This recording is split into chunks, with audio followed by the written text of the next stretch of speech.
Hello everyone, this is Erik, the Asian movie enthusiast, and welcome to an addendum to my DVD collection. These are some of the more recent purchases that I've made, at least over the past handful of months. And our first DVD this evening is a good example of some of the negative side effects associated with this whole, transition away from physical media towards streaming. And, I think there's a lot of negative side effects in relation to that people either don't understand right now, but they're starting to catch on a little bit, with these announcements of these different companies that want to have their own streaming services, like Disney wants to have its own streaming service in a few years, where that's the only place you can get their content streaming online, and you have Netflix, you got Filmstruck has the classics, and then, you have Crunchyroll for the anime, and, everybody wants their own little streaming site. People are already getting a little irritated with this. They're like, well, wait a second, do I have to pay hundreds of dollars a month just to get, an adequate number of variety in my streaming services? And, this will probably be a video I do in the future at some point. But I think people are starting to see the negative side effects, and I bet you in like 5 to 10 years, people will be begging for video stores to make a comeback. But at that point, it'll be too late. You know what I mean? But in any case, the first video tonight is a good example of a negative side effect of this transition, because there is no reason why I should have this piece of crap in my DVD collection. There's no reason for it. Silver by Takashi Miike. I recently covered this in my Takashi Miike filmography review. Rented this on Netflix DVD service. They mailed it to me for rental years ago when I first saw it, and it basically sucked. So I mailed it back, of course, returned it like I do with all my Netflix movies, and unfortunately, when I was doing my filmography review, I looked at my notes, and my notes were very brief. They basically said, silver sucks, which isn't very useful when you're doing a filmography review, because you have to say something else. So I had to watch it again. But of course, it's no longer in Netflix's library for rental on DVD. Well, of course, with this transition to streaming, it must be on Netflix streaming, right? No, it isn't. It's not. It's not an Amazon Instant. Nowhere can you watch this streaming. So I had to buy it in order to watch it again legally, because I don't download movies, so I had no choice but to add this to my collection, and it's ridiculous. But I would say that check my Miike filmography review from I forgot when this was released. Man, late 90s, I think, mid to late 90s.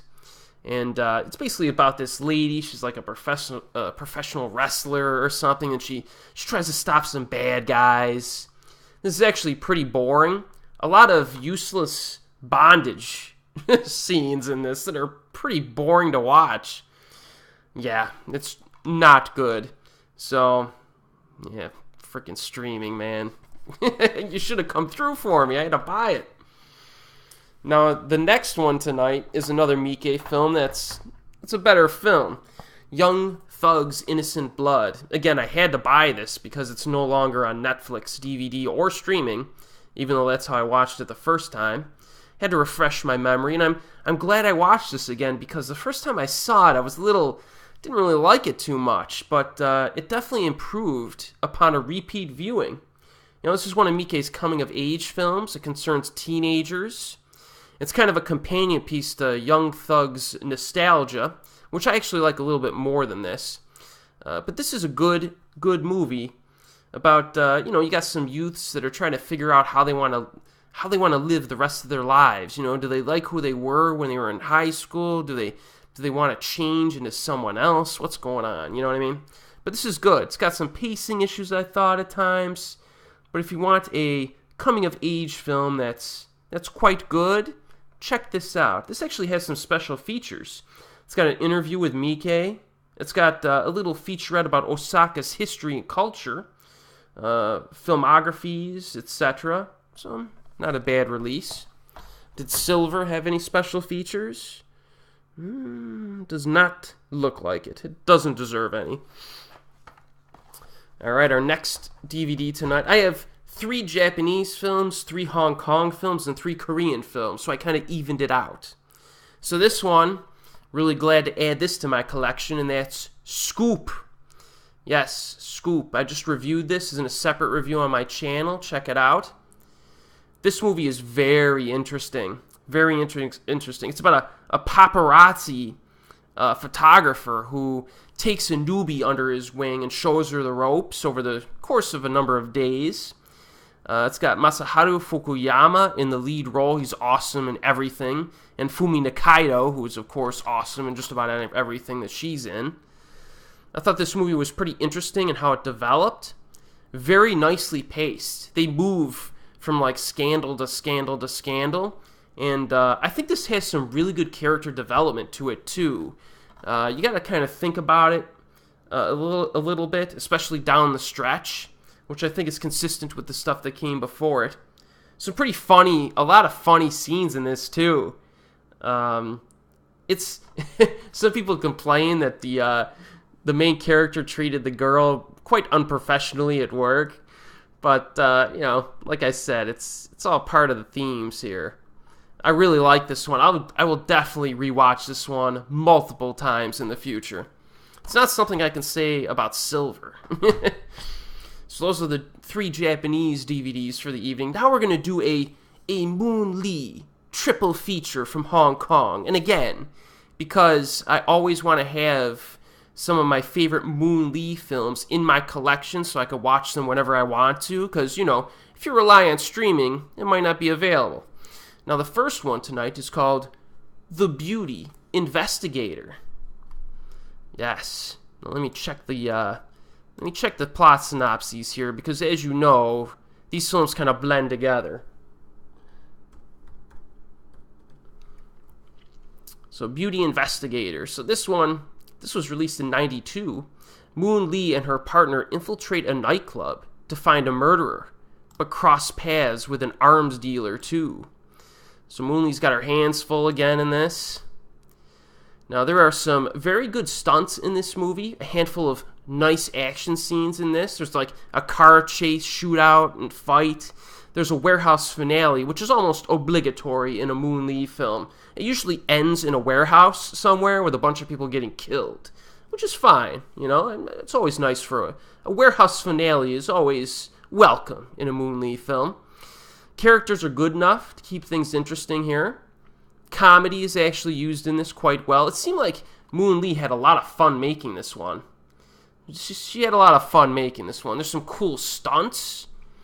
Yukari Oshima shows up in this. And she's recognized in the credits as the Japanese Jap. That's like her official character name. I'm not joking. She's not strictly like a villain in this. Sometimes Oshima will just show up at the end of the movie as like the head bodyguard and fight Moon Lee for a few minutes. But in this one, she's kind of like she's in the middle ground, which made this film pretty interesting. If you think of Moon Lee and Yukari Oshima's collaborations, of which they had many, this one has some of the more interesting character dynamics in that their filmography. So I definitely recommend Beauty Investigator. Now, the next one here is also a little bit different for a Moon Lee film. And that's Bury Me High. Now, this one has like a feng shui premise to it. So in this one, it's like under the cover of a business deal. You got this rich businesswoman, played by Moon Lee, a computer hacker, and a professor in feng shui. And they attempt to visit their ancestors' graves while deceiving a military extremist. So this movie is like, the entire basis of this film is in like Chinese, I guess you would say, superstition, really. Like the story is pretty interesting because of that. You know, it focuses on various aspects of feng shui, and that's actually used to achieve some of the character goals in this movie, which I found really interesting. Action is of a good quality. You have some good stunts and hard-hitting falls. The finale is very long and quite good. There's like a mix of heavy artillery and martial arts in it. Moon Lee in this one doesn't really showcase her martial arts quite as often as some of the other films in her filmography, but she's quite good in it.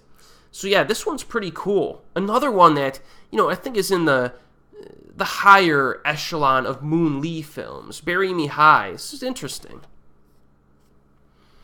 Now, the final Moon Lee film in our triple feature here that I got is called Kickboxers Tears. Now, this one actually probably has... It's one of those films that has, like, the most fighting with Moon Lee in her filmography. She fights a lot in this movie. A lot of kickboxing matches. She goes after the guys who... I think they killed her brother in this. Yeah. It's almost like the Van Damme film Kickboxer. Maybe that's what they were ripping off? I don't know. But, yeah, this one's good. She fights a lot. And there's some pretty cool, like, street-level fights without, the kickboxing aspects, just like street fights. And then you have a lot of fights in the ring that's kickboxing-related. She fights Yukari Oshima in this. She fights Billy Chow in this. Ken Lo is in this at one point near the beginning.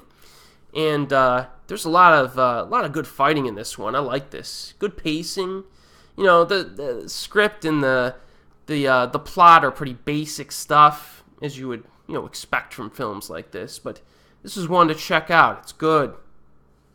So quite a good Moon Lee triple feature there. I like having as many of her films in my collection as I can, because it's always nice just to sit back and watch Moon Lee just kick some rear end.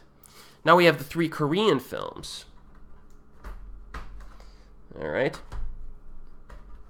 Now this one I got, a while ago. Actually, I think it was right after I started doing the DVD collection videos, and that is The Cat.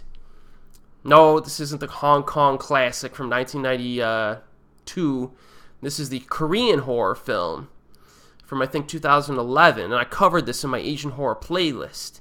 And this one is, it's about a cat owner dies under mysterious circumstances, so the kitty goes into, like, a little shelter place, and a girl, like, takes care of it, and weird stuff happens. So this movie, I think, when I said in my review, the biggest flaw of this movie is its generic aspects. Like, some of the plot elements and the ending is extremely generic. The ending we've seen a lot of times before, and that's what hurts this. But you have a lot of kitty cats, which is a little different for a horror film. You have, typical bells and whistles of a good quality South Korean horror film. You got good acting. You got solid cinematography and direction. Some creepy moments in here. It's just proficiently made, even though it's generic. So I like this one. I do like it. Obviously, there are higher priority Korean horror films that you should be watching, but, for a lazy evening, this one might satisfy you. Alright, the next one here. Well, hold on. Let me check I always forget to check the special features. Let me check the Moon Lee films. I don't think there's anything on these. No, they're all bare bones. Yeah, nothing on those. What about The Cat? I don't see any special features on this either. Alright. So now we have one that I have also reviewed on my channel separately. Fabricated City. I just rewatched this earlier tonight for the second time. I like this one. Very love it or hate it film for obvious reasons. Check out my full-length review if you want my specific thoughts on it. The fabrication here is the fabrication of evidence to frame people. So our protagonist gets framed for murder, and he tries to get out of it. He tries to find the culprits. It's quite different, though, from a typical film of this kind, man. This film's kind of all over the place. It's got comedy. It's got prison, dark elements to it. It's got crazy action. I remember when I watched this tonight, the one thing I noticed was that, there was a point where I said, man, this movie moves fast. There was a lot that happened during the first 10 minutes of this film. And I looked at the timer, and it was like the 35-minute mark. I'm like, man, so that's the hallmark, I think, of an entertaining movie, where it moves faster than how you think it moves. Because the movies that are rough to sit through are the ones where you're like, man, are we an hour in yet? And you look at it and you're like 25 minutes in and you're like, oh no. So Fabricated City, I like it. But check out my review for more of a, I don't know, to steer you in the right direction, whether or not you'll like it or not. Very unrealistic film. And the final film this evening is a freebie that I had. I think I bought like 3 movies from Yes Asia, and they tacked this on to my order, my secret partner. They just tacked it onto my order as a freebie, because I guess I ordered 3 movies, and they just like, oh, here's a free one for you. Because occasionally they'll do those buy 3, get 1 DVD free things. So this was one of those, so I got a freebie. Now this one is a romantic comedy, Korean romantic comedy. And it's basically about, you have 2 different couples here. You got you have like a writer who has had a little bit of success in the past, but is in like a slump. And he starts dating a younger girl who's an up-and-coming writer. Okay? And, they do their thing. And then you have a separate couple with a middle-aged woman chef who's accomplished. And she dates a younger guy who's an up-and-coming chef, and they have their thing. So the secret partner aspect is that both couples don't want their colleagues to figure out that they're dating, in the office, so to speak. And, as part of the fun of this movie is how they almost get outed at certain times. They gotta escape certain situations where their colleagues are trying to catch them or whatever. And this movie has a lot of sex in it, actually. A lot of nudity, too. That quite surprised me. Most Korean rom-coms are pretty classy. This one's pretty, I wouldn't say it's sleazy or anything. It's charming, but it's definitely quite sultry. And don't watch this with your kids in the room, that's for sure. And I thought it was pretty good. I thought it was a good movie. It's got some interesting characters, especially the second half. As you can see on the back there, it gets pretty sultry, as I said.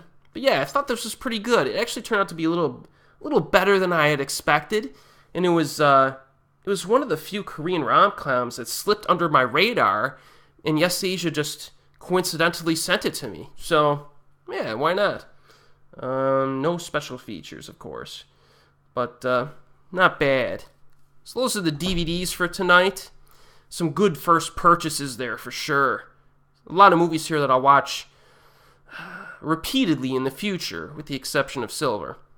So, yes, I will have another video like this in the future. Obviously, we have, a lot of stuff coming up.